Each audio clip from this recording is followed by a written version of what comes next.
چاہتے کیا ہیں آپ مجھ سے؟ میں نہیں رہنا چاہتی آپ کے ساتھ، کیوں مجھے فورس کر رہے ہیں؟ وہ سنجیدگی سے بولتی اس کا حصار توڑنے کی سر توڑ کوشش کر رہی تھی۔ دل تھا کہ پسلیاں توڑ کر باہر آنے کو بیتاب ہو رہا تھا۔ اس شخص کی قربت ہر بار یوں ہی اس کے حواس سلب کرتے تھے۔ اس نازک حسینہ کی سانسوں کا دیوانہ اسے قید کیے اپنی تشنگی مٹاتے دنیا جہاں سے غافل کر دیتا تھا۔ پر اس بار وہ اس کی بہکتی نگاہوں پر پہرے لگانے کی پوری تیاری کر کے آئی تھی۔ میرے ساتھ کی خواہش رکھنے والی، میری دسترست میں خود کو مغرور سمجھنے والی لڑکی آج مجھ سے دوری پر سرکشی دکھا رہی تھی۔ حیرت ہے، وہ سلگتے لب اس کی تھوڑی پر رکھتے عجیب بہکے ہوئے انداز میں بولا تھا۔ اس کے لفظوں میں چھپی معنی خیزی سے وہ پریوش لرز اٹھی تھی۔ روم روم میں اس کے قرب کی چاہت نے آتش برپا کر دی تھی۔ دیوانگی سی دیوانگی تھی کہ اتنے پاس آ کر بھی وہ سیراب نہیں ہو پایا تھا۔ دو تڑپتے وجود ایک دوسرے سے غافل ہوتے ہوئے یوں ایک دوسرے سے باغی تھے۔ نفرت کی چاہ نے محبتوں کے لبادے میں چھپے بھیدوں کو آشکار نہیں ہونے دیا تھا، اور وہ نہیں جانتے تھے محبت میں انچاہے ہونے کا خسارہ صرف ایک انسان نہیں اٹھاتا، اذیتیں دونوں کے حصے میں آتی ہیں۔ وہ سائیکو انسان تھا، اپنی چیز پر کسی کی نظر بھی برداشت نہیں کر سکتا تھا۔ ڈیول کے مطابق پوز لیس چیزوں کو باقی نہیں رکھتے، تباہ کر دیتے ہیں تاکہ بعد میں کوئی ذرا تکلیف نہ دے سکے۔ ڈیول نے اپنا کام ختم کرتے پروٹین شیک لبوں سے لگایا تھا۔ شدید ٹھنڈ میں شرٹ لیس کھڑا گہری سوچ میں گم تھا۔ اس کی ذات ایک راز تھی جیسے واقفیت ڈیول کے علاوہ کسی کو نہ تھی۔ ڈیول شیک ختم کرتے اپنے ماسٹر بیڈ روم کی طرف بڑھا جب راستے میں اسے جیمز ملا۔ مارننگ ڈیول، دبئی سے ٹرک آ چکے ہیں پر شیخ دگنی رقم کا مطالبہ کر رہا ہے جبکہ ہماری بات پہلے طے ہو چکی تھی۔ جیمز نے سر جھکاتے تفصیلاً اسے آگاہ کیا تھا۔ لگتا ہے شیخ سے ملاقات کا وقت قریب ہے، اسے زندگی پیاری نہیں شاید۔ بھول گیا ڈیول کو غداروں سے سخت نفرت ہے۔ تم شیخ کو پاک بلواؤ کہ ڈیول ملنا چاہتا ہے۔ ڈیول بری آنکھوں میں سرد پن لیے بولا تھا۔ اس کا ہاتھ بے ساختہ اپنی گردن پر گیا تھا۔ جیمز نے ڈیول کی حرکت پر حلق تر کیا تھا کیونکہ یہ ڈیول کی جانب سے مخصوص اشارہ تھا، خطرے کا، اس کے اندر کے حیوان کے جاگنے کا جس کے خوف سے اچھوں کی حالت ٹائٹ ہو جاتی تھی۔ جیمز سے سر ہلاتا ان کی طرف بڑھ گیا۔ ڈو اور ڈائی کے لیے تیار رہو۔ Sheikh and mister Niazi, devil is coming. Devil سلگتے ہوئے لہجے میں کہتا سیدھا روم سے منسلک گلاس وال سے بنے واش روم میں آیا تھا۔ اس کا ارادہ باتھ لینے کا تھا۔ شاور سے گرتا ٹھنڈا پانی بھی اس کے اعصابوں پر کوئی اثر نہ چھوڑ سکا تھا۔ وہ بے حسی کی مثال تھا۔ تقریباً 15 منٹ تک شاور لینے کے بعد وہ روم میں آیا تھا۔ جہازی سائڈ بیڈ پر اس کا ڈریس پہلے سے موجود تھا۔ ڈیول نے ڈریس اپ ہوتے گرے پینٹ اور وائٹ شرٹ زیبتن کی تھی جس میں وہ حد سے زیادہ ہینڈسم لگ رہا تھا۔ اس کی بھوری آنکھیں سرد تھی۔ روبوٹک انداز میں وہ چلتا ڈریسنگ مرر کے سامنے کھڑا جوائے خود پر سپرے کرتا ریڈی ہونے لگا۔ اتنے بڑے پیلس میں 100 کی تعداد میں ملازم موجود تھے مگر ڈیول کے روم کے اندر آنے کی اجازت کسی کو نہ تھی، یہاں تک کہ جیمز کو بھی نہیں۔ وہ مکمل تیار تھا اپنا شکار کرنے کے لیے۔ ایک چمک تھی اس کی نگاہوں میں، بربادی کی، تباہی کی۔ حویلی میں چہل پہل سی تھی۔ آج بازل کی لندن سے واپسی تھی جس پر پوری حویلی میں شور برپا تھا۔ آغا جانی نے خانسا ماں سے بازل کی پسندیدہ تمام ڈشز بنوائی تھی۔ ان کا پوتا اتنے سالوں بعد لوٹ رہا تھا۔ آغا جانی کی کوشش دیدنی تھی۔ شاہین بیگم نے بھی عروج کو کال کر کے بازل کے آنے کی اطلاع کر دی تھی تاکہ وہ وقت پر حویلی لوٹ آئے، ورنہ اسجد صاحب کی ڈانٹ پکی تھی۔ حیضر اور پریوش دونوں ایک ہی روم میں بیٹھی تھی۔ اس حادثے کے اثر نے پریوش کو بری طرح بدل دیا تھا۔ وہ حویلی باہر جانا ترک کر چکی تھی۔ کسی کے سامنے جانے کی کبھی اس کی ہمت نہ ہوئی، بس اپنے کمرے میں اپنا مسکن بنائے وہ جی رہی تھی۔ حیضل اپنی شہد رنگ آنکھوں میں چمک لیے پریوش کے روم میں آئی تھی جو ہاتھ میں کتاب پکڑے مصروف سی نظر آ رہی تھی۔ حیضل گرین آنکھوں پر گنہری پلکیں سایہ فگن تھیں۔ بلیک فراک چوڑی دار پجامے میں وہ کوئی حور ہی لگ رہی تھی۔ لمبے سیاہ بال کندھے پر دھرے گلابی لبوں کو دانتوں تلے دبائے بیٹھی پریوش کو دیکھ لمحے کو حیضل خود سانس تک لینا بھول گئی تھی۔ وہ لگی اس قدر پیاری رہی تھی۔ پریوش قدرت کا فرصت سے بنایا گیا شاہکار تھی۔ یوں تو ہیزل خود بھی خوبصورتی میں کم نہ تھی۔ شہد رنگ آنکھیں، سنہری بال، جن کی لمبائی اور خوبصورتی اس کی کشش میں اضافہ کرتی تھی۔ دمکتی سرخ رنگت، بھرے سرخ ہونٹ اور اس پر تضاد، نچلے ہونٹ پر تل۔ اس وقت بھی وہ پرپل پلین قمیض چوڑی دار پاجامہ پہنے وہ سنہری گڑیا سی لگ رہی تھی۔ پری، تم اب تک ان کتابوں میں گم ہو؟ تمہیں پتا آج حویلی میں کون آ رہا ہے؟ گیس کرو۔ چھوڑو، میں ہی بتا دیتی ہوں۔ آج حویلی میں بازی بھائی آ رہے ہیں لندن سے۔ ہیزل ایکسائٹیڈ سی پری کو بتا رہی تھی۔ بازل سے پری کی تو ملاقات نہیں ہوئی تھی، مگر اس نے عروش اور ہیزل سے اس کے بارے میں سن رکھا تھا۔ پریوش نے اس کی پوری بات سنتے گہرا سانس بھرا۔ ہیزل، بھائی بازل آ رہے ہیں، تمہارا دلہا نہیں جو ایسے خوش ہو رہی ہو؟ لڑکی، حوصلہ کرو۔ پریوش نے اپنی ہیزل گرین آنکھیں اس کے دمکتے چہرے پر ٹکاتے مسکرا کر اسے چڑھانے کو کہا تھا، اور وہ محترم چڑھ بھی گئی تھی۔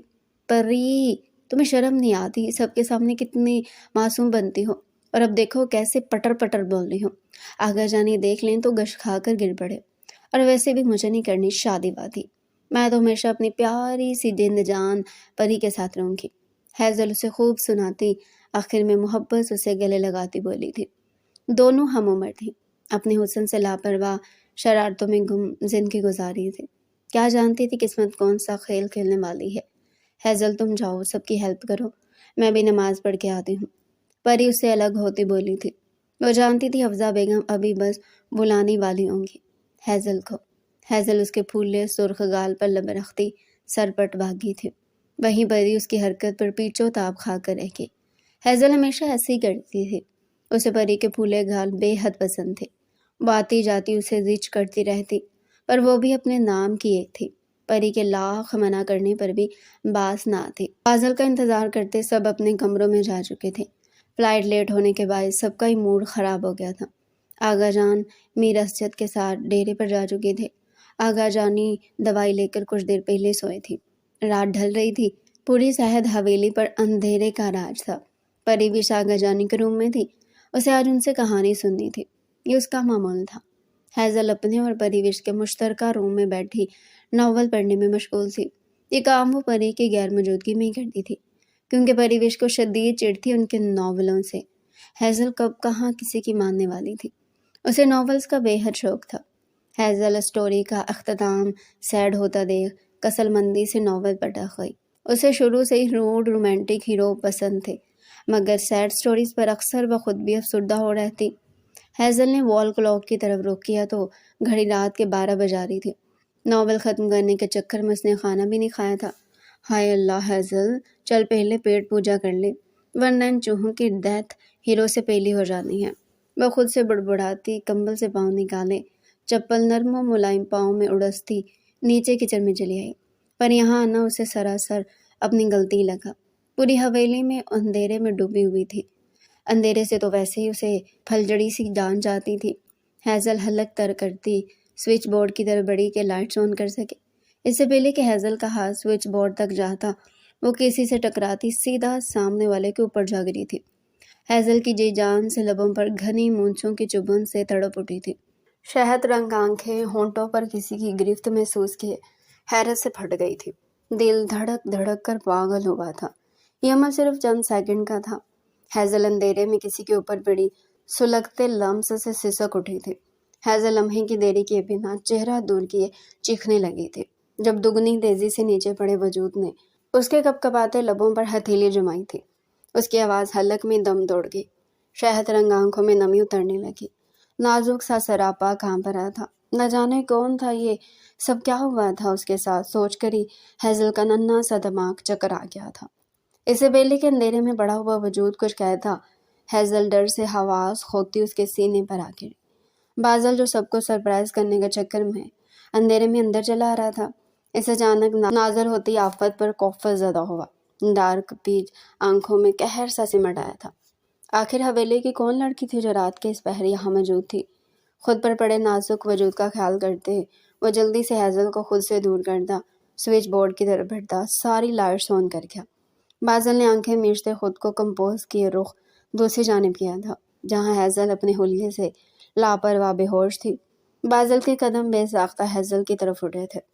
کم عمری میں چہرے پر چھلکتی معصومیت، سرخ پڑتی رنگت، سرخ ہوئے لب، اسے کچھ دیر پہلے ہوئی واردات اچھے سے یاد کر آگے سب سوچتے بازل نے سختی سے لب بھینچے۔ وہ دیکھنے میں تو کافی چھوٹی نظر آ رہی تھی، پر تھی کون، پریوش یا ہیزل، جو وہ سمجھ نہ پایا۔ جو بھی تھا اسے اس انجانے اتفاق پر شرمندگی سے محسوس ہوئے۔ دوسرا اس لڑکی کا حواس کھونا اسے جنجلا کر رکھ گیا۔ اف بازل سید، یہ کیا کر دیا، اب یہ بچی سب کو بتا دے گی، پر میں نے جان بوجھ کر تھوڑی نہ کیا ہے، کیا کروں؟ وہ پریشانی میں ماتھا مسلتا ادھر ادھر نظر دوڑانے لگا کہ کہیں کوئی آ نہ جائے۔ اس کا تو کچھ نہیں، پر اس نازک وجود کی شامت آ جانی تھی۔ حویلی کے روایات سے وہ واقف تھا۔ بازل نے جلدی سے سوچ کر چلتی گلاس میں پانی انڈیلتے ہیزل کے منہ پر چھڑکا تھا۔ ہیزل نے کسمسا کر آنکھیں کھولتے خود پر جھکے قداور نمونے کو دیکھا تھا۔ کچھ لمحے وہ یوں ہی غائب دماغی سے بازل کو دیکھتی رہی۔ جب دماغ نے شعور کی منازل طے کی تو اپنے ساتھ ہوئی واردات پوری جاذبیت سے ذہن کے پردوں پر لہرائی تھی۔ ہیزل شہد رنگ آنکھوں میں خوف سمائے اسے دیکھنے لگی۔ کہاں پھنس گیا؟ بازل سنو لڑکی، تم کو کوئی بھی ہو، دیکھو جو کچھ بھی ہوا بھی بن جانے میں ہوا تو پہلی فرصت میں بول جاؤ۔ بہتر یہی ہے تم یہاں سے ابھی اپنے روم میں جاؤ، اور خبردار آئندہ آدھی رات کو چڑیلوں کی طرح منڈلاتی نظر آئے، تمہارے سارے سکریف میں خود ٹائٹ کروں گا۔ چلو اب نکلو۔ بازل خود سے بڑبڑاتے سخت لہجے میں ہیزل کو سناتے بولا تھا۔ ہیزل جو پہلے جھٹکے سے نہیں سنبھلی تھی، اس کی باتوں پر سر پیٹ وہاں سے اٹھ کر بھاگی تھی۔ بازل اس کی پھرتی پر سر جھٹک کر سانس بھر کر رہ گیا۔ شکر تھا عزت کا فالودہ ہونے سے بچ گیا، ورنہ تو بینڈ بج جاتی۔ بازل کچن کی لائٹس واپسی آف کرتے اپنے کمرے میں آیا تھا تاکہ کچھ دیر آرام کر سکے۔ اس کا تو دماغ ہی الٹ گیا تھا کچن میں موجود چھوٹی سی لڑکی کو دیکھ، پر وہ تھی کون؟ یہی بات اس کے دماغ میں چبھ رہی تھی، پر جو بھی تھی بہت معصوم۔ بازل کو ایک بار پھر اس کا بھاگنا یاد آیا تھا۔ اسے پتہ نہ چلا وہ مسکرا رہا تھا۔ ڈارک پیچ آنکھوں میں کپ کپاتا نازک وجود آن سمایا تھا۔ بازل بیڈ پر بنا چینج کیے چت لیٹا آنکھیں موند گیا۔ اسے آرام کی سخت ضرورت محسوس ہوئی تھی۔ ساری رات وہ خوار ہوا تھا، اوپر سے فلائٹ لیٹ تھی۔ بازل سید کی واپسی جتنی شاندار ہونی چاہیے تھی، اس سے زیادہ ہوئی تھی۔ وہ نہیں جانتا تھا اسے ٹکرانے والی کوئی اور نہیں بلکہ وہی دشمن جان ہے جس کی خواب آگا جان اس کے ساتھ سجائے بیٹھے ہے، ورنہ پہلی فرصت میں ہی ہیزل محترمہ ماری جاتی۔ ہیزل اپنے روم میں آتی دروازہ لو کرتی گرتی پڑتی بیڈ تک آئی تھی۔ شہد رنگ آنکھیں سرخ ہو رہی تھی۔ کیسے وہ کسی کے اتنے قریب جا سکتی ہے؟ کیسے؟ ہیزل کا ہاتھ بے ساختہ اپنے سلگتے لبوں پر گیا تھا، جہاں ابھی بھی بھیگا سا وہ لمس موجود جسم و جان میں ہلچل مچا رہا تھا۔ وہ نازک کم عمر لڑکی ان جذبوں سے انجان سب کچھ غلط سمجھ رہی تھی۔ ہیزل تکی میں منہ چھپاتی بے تحاشا رو تھی۔ وہ خوف زدہ تھی کچن میں ہوئے اس واقعے کی وجہ سے۔ کیسے سب ہو گیا اور وہ کچھ نہ کر سکی؟ اور بازل، وہ کیسے اپنی بڑی بڑی آنکھوں سے ڈرا رہا تھا؟ اس کی باتیں، اس کی ڈارک پیچ آنکھیں ہیزل کو سہما گئی تھی کہ وہ بنا رکے وہاں سے بھاگ آئی تھی۔ اس پاگل کا کیا بھروسہ تھا؟ ہیزل روتے روتے کب سوئی اسے خود نہ پتہ چل سکا، مگر اتنا تو آج طے ہو چکا تھا ہیزل دوبارہ کبھی بازل کا سامنا نہیں کر سکتی تھی۔ ڈیبل آج کالج میں اپنا شکار کرتے واپس لوٹ رہا تھا جب اس کی نظر پریوش پر پڑی۔ وہ پھٹی پھٹی آنکھوں سے اسے ہڈی میں ملبوس دیکھ رہی تھی۔ ڈیبل بے حد نزدیک ہوتا اس سے پہلے وہ حواس کھوتی اس کی باہوں میں جھول گئی۔ سلی گرل، ڈیبل نے اپنی بھوری آنکھوں میں تمسخر لیے پریوش کے بے ہوش وجود کو دیکھا تھا۔ پوری یونی خالی کرنے چکی تھی۔ ڈیبل کی مچائی تباہی سے کوئی بھی چند منٹ سے زیادہ لائبریری میں ٹک نہیں پایا تھا۔ ڈیبل پہلی بار ایسی سچویشن میں تھا۔ اسے عورت ذات سے کچھ انسیت نہ تھی۔ اس کا دل پتھر تھا، نہ جانے کیوں بار بار نظریں بھٹک بھٹک کر اس معصوم کی طرف کیوں جا رہی تھی۔ وہ جلد از جلد یہاں سے نکلنے والا تھا جب کان میں لگے آلے میں جیمز کی آواز گونجی۔ ڈیول، تمہارے سامنے موجود لڑکی نیازی کی بیٹی ہے، اسے اٹھاؤ اور وہاں سے نکلو۔ جیمز کی بات پر ڈیول کی بھوری آنکھوں میں قہر سمٹ آیا تھا۔ کیا بکواس کرے ہو جیم؟ یہ لڑکی نیازی کی بیٹی کیسے ہو سکتی ہے؟ ڈیول جیمز پر دہاڑا تھا۔ اس کا فشار لہو بلند ہوا تھا۔ سر میں نے تمام ڈیٹیلز نکالی ہیں تبھی آپ کو بتایا ہے۔ ہمارے پاس ٹائم نہیں ہے۔ نیازی کبھی بھی دغا بازی کر سکتا ہے، لڑکی کو لے جانے کے سوا کوئی راستہ نہیں۔ جیمز نے اس بار تحمل سے اپنے سر پھرے بوس کو سمجھایا تھا۔ نیازی کو بہت مہنگا پڑے گا مجھ سے الجھنا۔ Just wait Niazi, you will be force this very badly. ایک خونخوار نگاہ پریوش کے وجود پر ڈالتے ڈیول گرایا تھا۔ گہرا سانس ہوا کے سپرد کرتے وہ پہلی بار اپنے بنائے اصولوں سے بغاوت کرتا پریوش کو اپنی باہوں میں اٹھا چکا تھا۔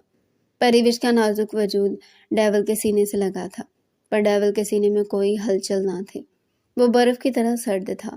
کالی راتوں کو روشنی کیسے بہا سکتی تھی؟ یہی حال ڈیول کا تھا۔ وہ لائبریری کے بیک ڈور سے پریوش کو لیے باہر نکلا تھا۔ چہرہ اب بھی ماسک سے مکمل طور پر کور کیا ہوا تھا۔ جیمز ڈیول کو باہر آتے دیکھ تیزی سے اس کی طرف پریوش کو لینے آگے آیا تھا۔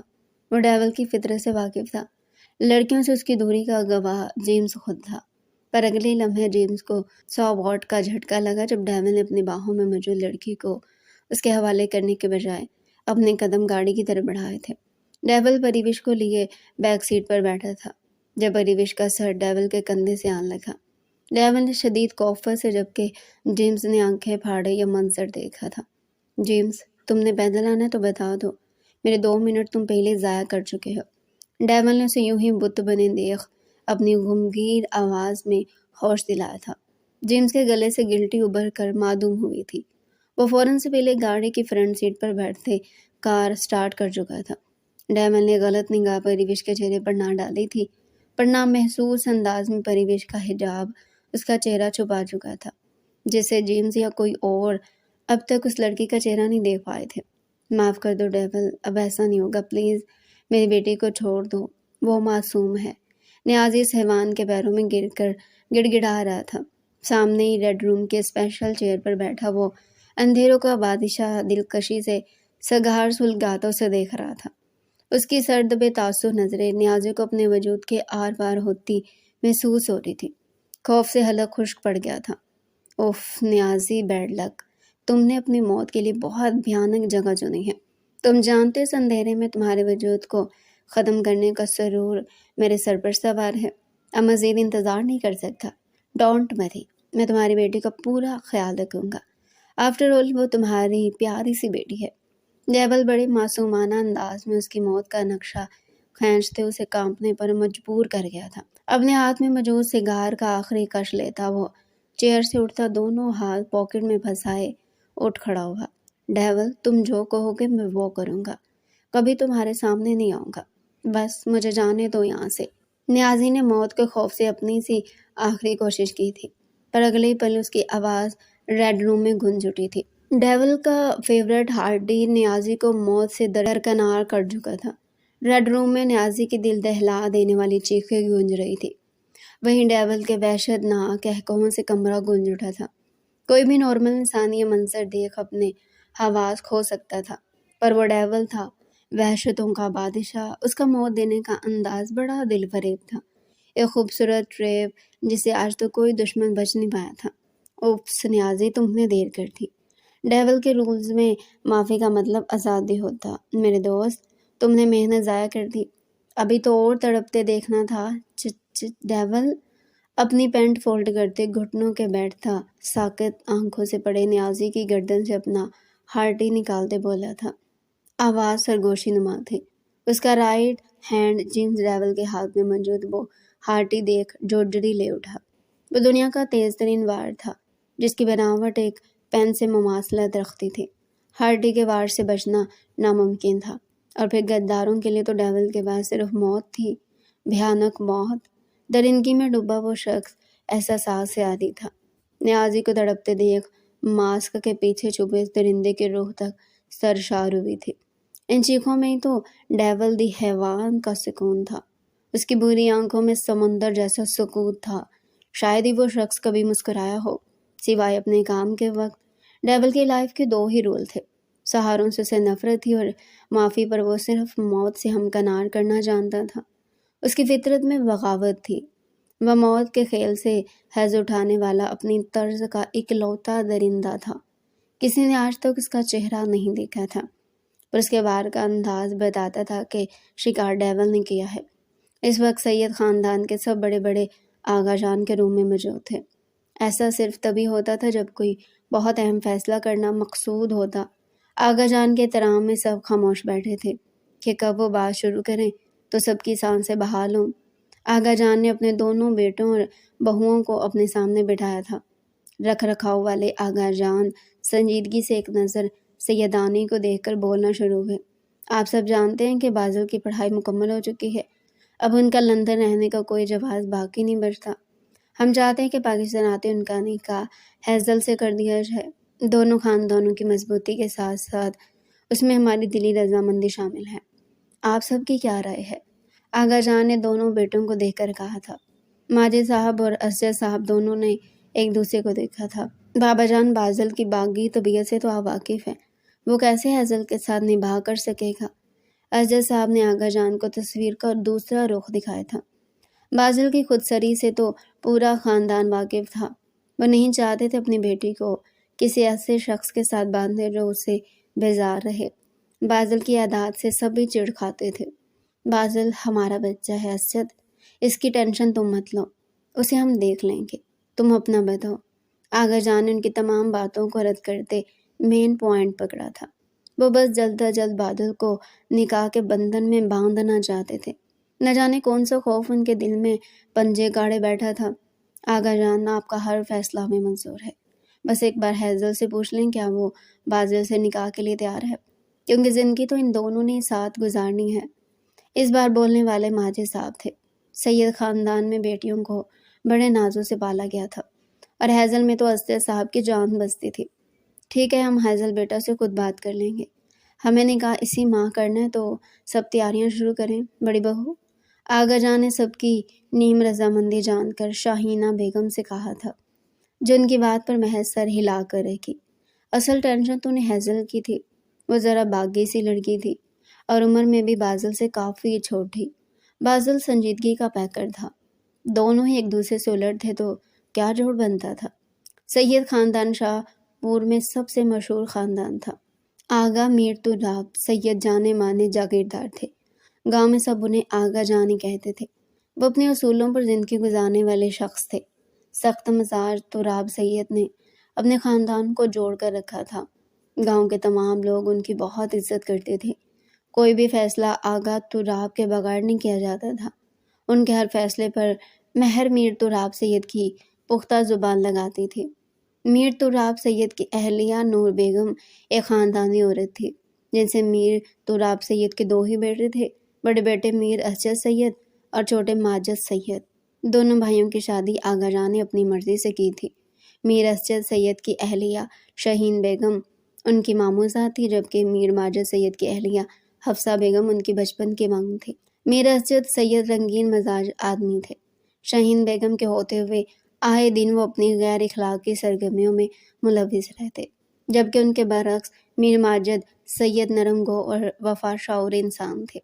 میر تراب سید کو دونوں بیٹے بے حد عزیز تھے اور ان کی آخری اولاد شمسہ تھی، جو ان کی سب سے چھوٹی ساجزادی تھی۔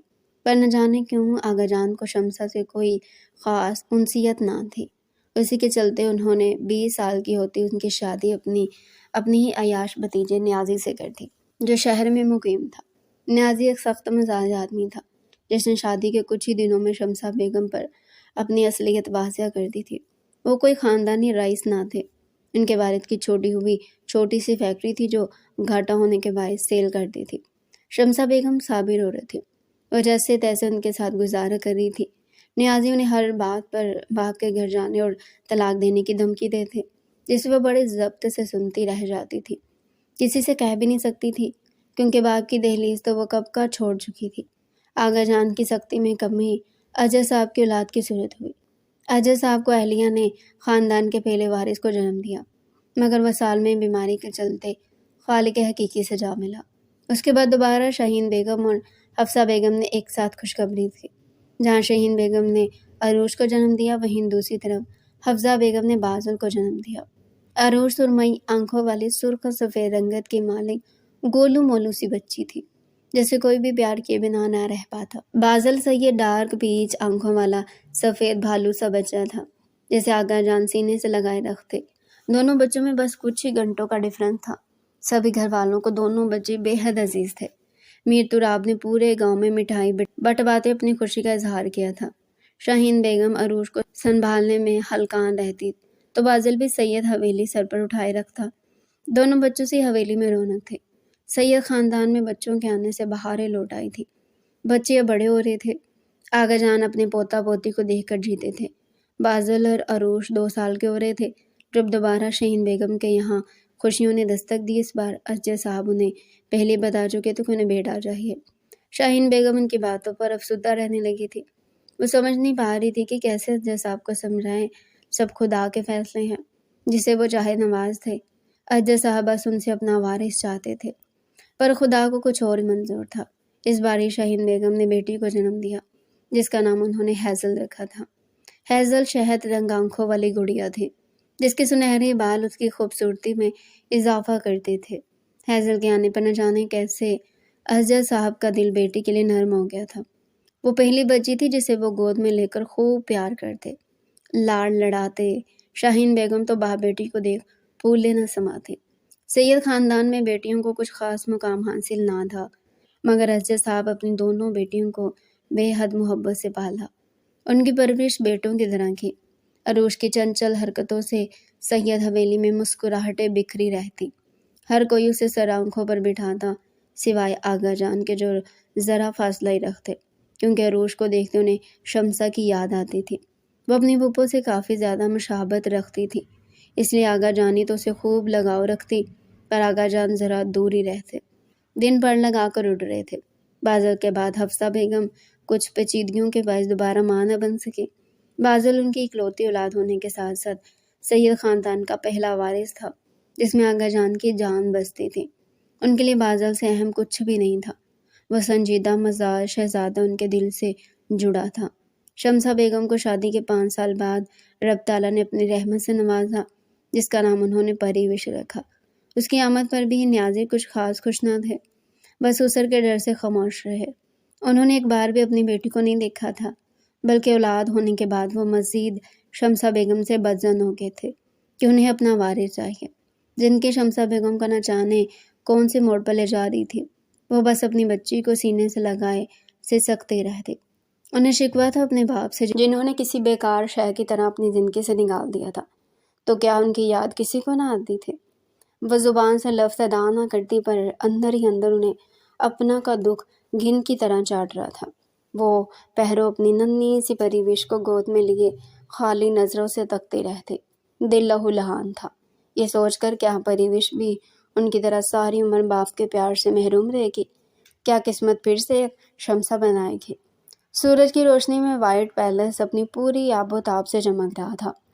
ڈیول پریوش کا نازک وجود کسرتی باہوں میں تھامے لمبے لمبے ڈگ بڑھتا اندر کی جانب بڑھ رہا تھا۔ بنگلے میں موجود تمام ملازمین حیرت بھری نگاہوں سے اپنے باس کو دیکھ رہے تھے۔ ان کے لیے یہ منظر ناقابل قبول تھا کہ ان کا سخت مزاج باس ایک لڑکی کو یوں اٹھائے پیلس میں لائے گا۔ ملازموں نے لاکھ کھوجا، لیکن ان کے باس کے چہرے پر کوئی تاثر نہ تھا۔ وجیح چہرہ ہر قسم کے احساس سے عاری تھا۔ لکڑی کا آہنی گیٹ پار کر کے اس نے گراؤنڈ فلور پر سیڑھیوں کے نیچے موجود سیکرٹ روم کا رخ کیا۔ اس کے پہنچنے سے پہلے ایک ادھیڑ عمر ملازم نے آگے بڑھ کر دروازہ ان لاک کیا اور مؤدب انداز میں نگاہیں جھکائے کھڑا ہو گیا تھا۔ اندر لا کر ڈیول نے پریوش کے نازک وجود کو بیڈ پر لٹایا۔ ہوش و حواس سے بیگانہ ہونے کی وجہ سے اس کی گردن دائیں طرف ڈھلک گئی۔ ڈیول جو کپڑے جھاڑتا مڑنے لگا تھا کہ اس کی سراہی دار گردن اور کالر بون پر ایک غیر ارادی نگاہ نے اسے چند سیکنڈز کے لیے مبہوت کیا تھا۔ لمحوں میں ہر چیز فراموش ہوئی تھی۔ احساس نفرت، جذبہ انتقام، آنکھوں کی سرد مہریں، وہ کچھ لمحوں کے لیے ہر چیز فراموش کر گیا تھا۔ حواسوں پر سامنے پڑا بے سدھ وجود چھایا تھا۔ اس کے چہرے کے معصوم خطوط اور عریاں کشش میں ایک بے نام سی دلکشی تھی، جو ہر نگاہ کو اپنی طرف کھینچ لیتی تھی، کسی کو بھی ٹھٹکنے پر مجبور کر دیتی تھی۔ اس نے بے اختیار ہاتھ بڑھا کر اس کی کالر بون کو چھوا تھا۔ سخت کھردرے ہاتھ کا لمس بے ہوشی میں بھی اسے بے چین کر گیا تھا۔ وہ ذرا سا کسمسائی انداز میں ناپسندیدگی نمایاں تھے۔ اس کے معصوم احتجاج کو دیکھ ڈیول کے اندر کے درندے نے انگڑائی لی۔ چند لمحے قبل کا فسو ٹوٹ گیا تھا۔ ڈیول کی بھوری آنکھوں میں یکدم سرد مہری در آئی۔ وہ گردن پر ہاتھ پھیرتا اس پر جھکا اور دانت اس کے کالر بون پر گاڑ دیے۔ فون پر آتی کال اسے ہوش کی دنیا میں واپس لائی۔ وہ اسکرین پر ابھرتے سبز نشان کو سوائپ کرتا کھڑا ہوا۔ موبائل پر جیمز کی بھاری آواز کمرے میں گونج رہی تھی، جس میں وہ ڈیول کو آگاہ کر رہا تھا کہ گارڈز کے ذریعے اس نے نیازی کو اٹھوا لیا ہے اور اب وہ ڈارک روم میں لاکڈ ہے۔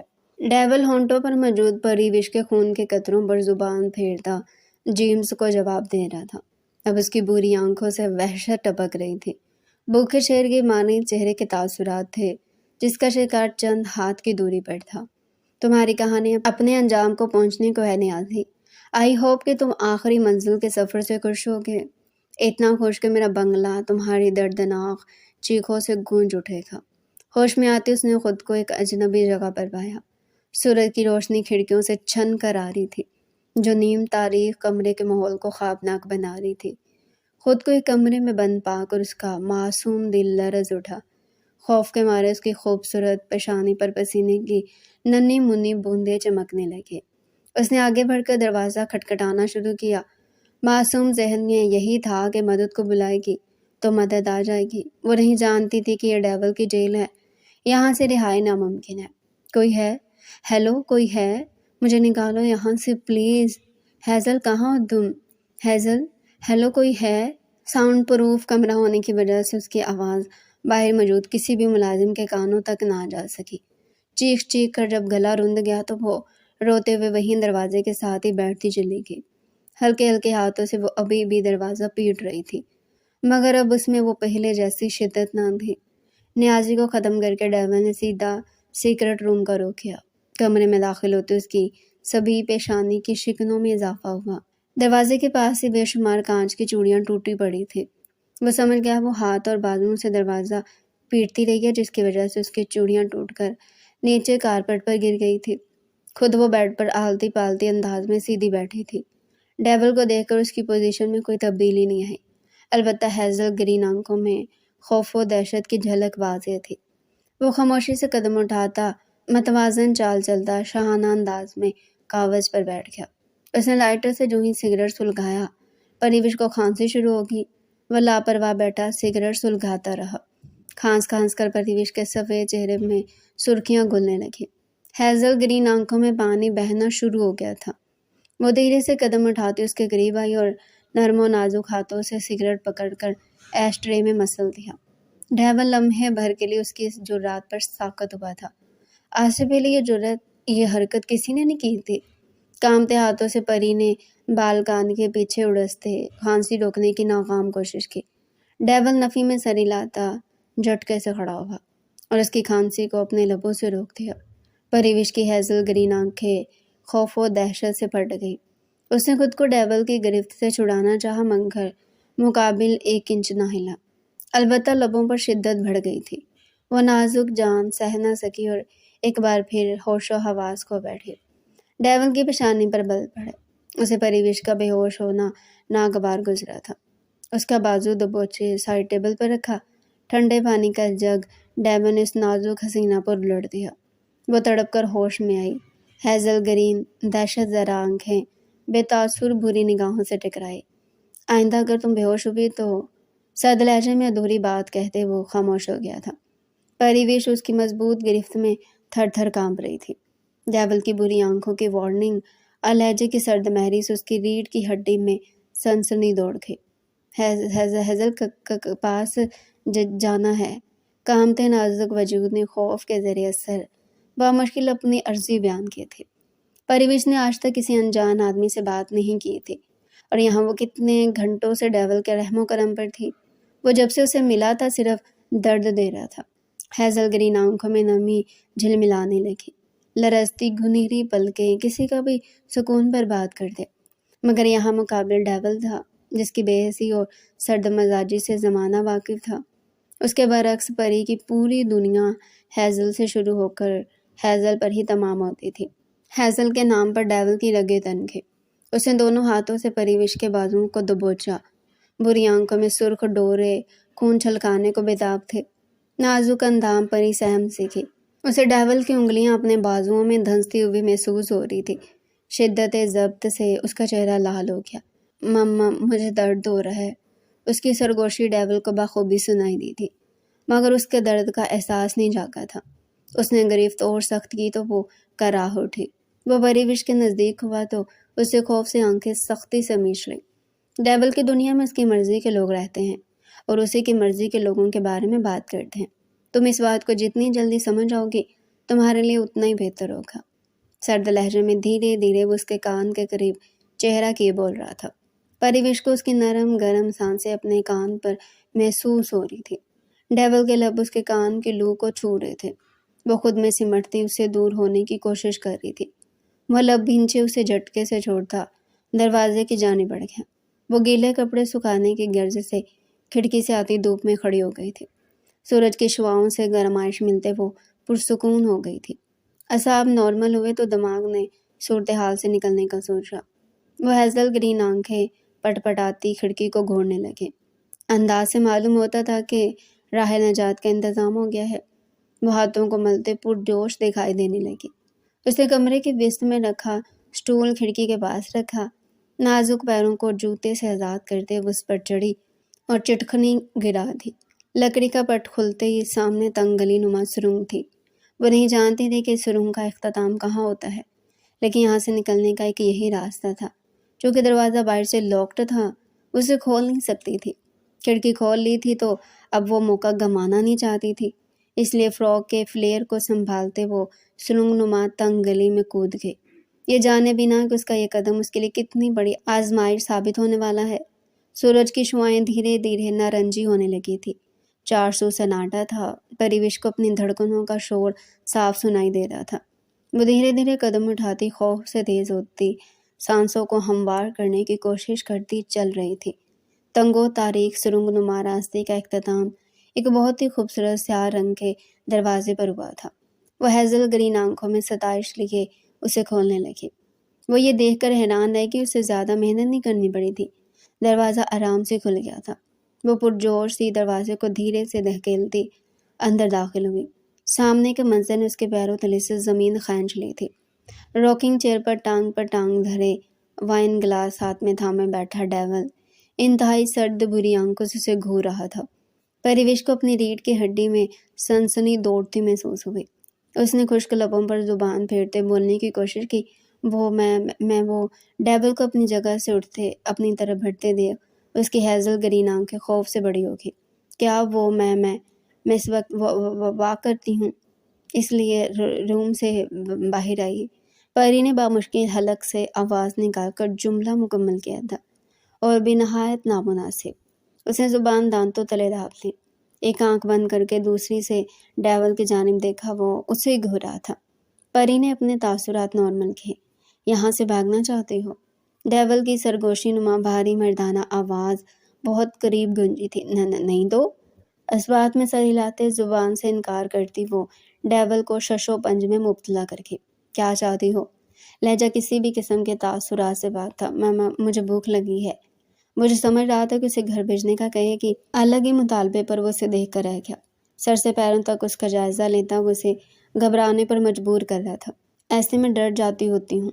اسے غصہ نہ کرتے دیکھ پری کا خوف کم ہونے لگا۔ وہ نارمل ہو رہی تھی۔ کیسے ڈر جاتی ہو تم؟ ڈیول کی دلچسپی نہ جانے کیوں بڑھی۔ وہ بات کو طویل کرنے لگا۔ یہ جیسے آپ مجھے گھور رہے ہیں نا، ڈینجر ایکسپریشنز کے ساتھ، آئیز کو چھوٹا کر کے اتو سی آئیز سے وہ باقاعدہ مومی انگلیوں سے ڈیول کی آنکھوں کا ناپ بتانے لگے۔ چلو کھانا کھا لو۔ وہ حکم صادر کرتا اس کا بازو تھامے باہر کی جانب چل پڑا۔ انٹرکام پر اس نے ملازمین کو کچھ دیر کے لیے ولا خالی کرنے کو بول دیا تھا۔ سفید سنگ مرمر کو دلکش اور انمول انداز سے تراش کر وائٹ پیلس تعمیر کیا گیا تھا۔ پورے قد اور شان و شوکت سے کھڑا یہ پیلس اپنے مالک کے اعلیٰ ذوق کی نمائندگی کر رہا تھا۔ ڈیول کے ساتھ چلتی پری اس ولا کی خوبصورتی کے حسن میں کھو سیکھی۔ جو کھانا فریج سے نکال کر گرم کر کے کھا لو۔ بھاری مردانہ آواز اسے ہوش میں لائی۔ اس نے چونک کر اپنے ساتھ کھڑے وجیح مرد کو دیکھا، پھر اس کی مضبوط تو نرم سی گرفت سے اپنا بازو آزاد کروایا۔ میں تو کام نہیں کرتی، سارے کام میڈ کرتی ہے، کھانا بھی وہی گرم کر کے دیتی ہے، میں کیسے کروں؟ مجھے نہیں آتا۔ ڈیول سے چند قدم کا فاصلہ بناتی وہ ہیزل گرین آنکھیں